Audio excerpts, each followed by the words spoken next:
দিন দুপুরে ঘরে ঢুকে ছিনতাইয়ের চেষ্টায় অভিযোগ প্রতিবেশী যুবকের বিরুদ্ধে।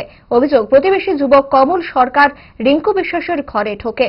কিছুক্ষণ উভয়ের মধ্যে কথাও হয়। আচমকা কমল সরকার মহিলার মুখে কাপড় চাপা দেয়। ধস্তাধস্তির মধ্যেই মহিলার চিৎকার শুনে অন্য প্রতিবেশীরা ছুটে আসে। ঘরেই আটক করে অভিযুক্ত কমল সরকারকে। কমলের বিরুদ্ধে অভিযোগ, মহিলার গলায় থাকা মূল্যবান হার ছিনতাইয়ের চেষ্টা করে সে। আটক যুবককে আমতলী থানার পুলিশের হাতে তুলে দেওয়া হয়। চাঞ্চল্যকর ঘটনা বাধারঘাটের মাতৃপল্লী এলাকায়। আক্রান্ত মহিলার কি অভিযোগ, দেখুন।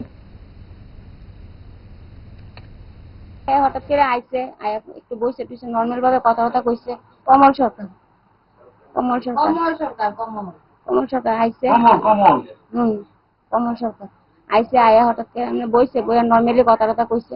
কথা কইয়া হঠাৎ করে ঘরের ভিতরে হাঁটাউটি করতেছে। এরপর বাইরে আবার কতক্ষণ হাঁটাউটি করছে। এবার আমি এইভাবে শুইছি করে মোবাইল দেখতেছি।